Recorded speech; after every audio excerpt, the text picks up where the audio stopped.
So hello everyone, welcome to this channel. তো যারা যারা WBJEE 2026 এর অ্যাসপিরেন্ট আছো, তো তোমাদের মধ্যে অনেকেই আছে যারা হয়তো আমাকে রেগুলার মেসেজ করছো বা করেছো, হয়তো রিপ্লাই পাওনি, অনেকে রিপ্লাই পেয়েওছো, আমি ডেফিনেটলি এটুকু বলতে পারি, কারণ আমি প্রচুর স্টুডেন্টসকে মানে রিপ্লাই দিয়েছি।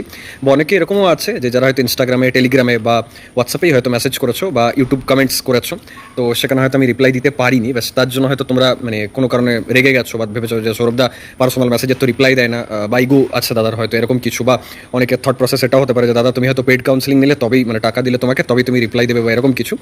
বাট মানে অ্যাকচুয়াল ব্যাপার কিন্তু সেটা নয়। তুমি একটা জিনিস জাস্ট ভাবার চেষ্টা করো যে আমাকে তোমরাই আর কি প্রায় 100 জন পার ডে মেসেজ করো, ঠিক আছে, WBJEE বা যেই ক্যান্ডিডেটস যারা আছে, বা এখন তো যারা আমার রানিং স্টুডেন্ট তাদেরও পরীক্ষা এই 26 জুন থেকে, মানে বিটেক যারা অলরেডি পড়ছে first year, second year, third year, fourth year, বা BBA, BCA, B.Pharm, মানে পুরো ওভারঅল আর কি ইউজির যারা স্টুডেন্টস, তাহলে এত পরিমাণ স্টুডেন্টস আমাকে ডেলি মেসেজ করে বা করছে, তো এতজনকে পার্সোনালি হ্যান্ডেল করা, তাদেরকে রিপ্লাই দেওয়া কতটা হেক্টিক আমার জন্য, আমারও মেন্টাল মানে জাস্ট মানে যে সিচুয়েশনটা সেটার কথা একবার ভাবো।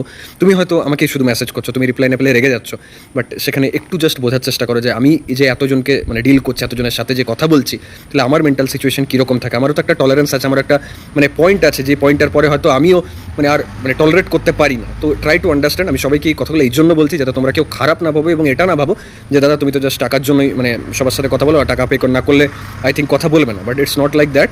সবাইকে একটাই ব্যাপার বলতে চাই যে চেষ্টা করবে, মানে আমি একবার যদি রিপ্লাই না দিই তাহলে রিপিটেডলি মেসেজ করে আমাকে বিরক্ত করার, ঠিক আছে?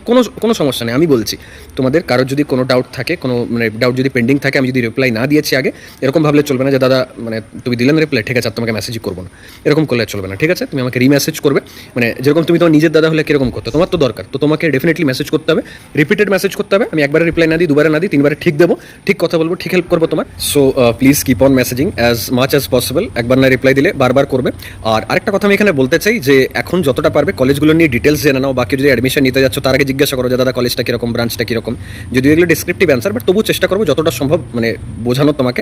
আর যখন রেজাল্ট বেরোবে না, তারপর তোমাকে দেখতে হবে যে হ্যাঁ এই রেজাল্টে এই র্যাঙ্কে আমার কোন কলেজটা ভালো হবে, কি সিচুয়েশন থাকবে, বা ডকুমেন্টস রিলেটেড কারো যদি কোনো ডাউট থাকে, বা প্লেসমেন্ট রিলেটেড ডাউট থাকে, ব্রাঞ্চ রিলেটেড ডাউট থাকে, এগুলো কিন্তু এখন থেকে যতটা করবে তত তোমার জিনিসগুলো কী হবে, নলেজ থাকবে, আগে থেকে ব্যাপারগুলো জেনে পর ডিসিশন নেবে না, তাহলে সেটা বেটার হবে তোমার জন্য। ওকে, তো চলো দেখা হচ্ছে নেক্সট ভিডিওতে। ভিডিওটা একটা লাইক করে দিও, আর নাম্বার হোয়াটসঅ্যাপ আমার দেওয়াই আছে, কেউ হোয়াটসঅ্যাপ নাম্বার পাবলিক করে না, তুমি দেখবে, লক্ষ্য করবে 7872327147 একদম আমি মানে পাবলিকলি দিয়ে রাখছি, যাতে কারোর কোনো সমস্যা হয় তোমরা যাতে মানে যখনই কোনো ইমার্জেন্সি হোক আমাকে যাতে মেসেজ করতে পারো। ওকে, চলো দেখা হচ্ছে নেক্সট ভিডিওতে। Thank you.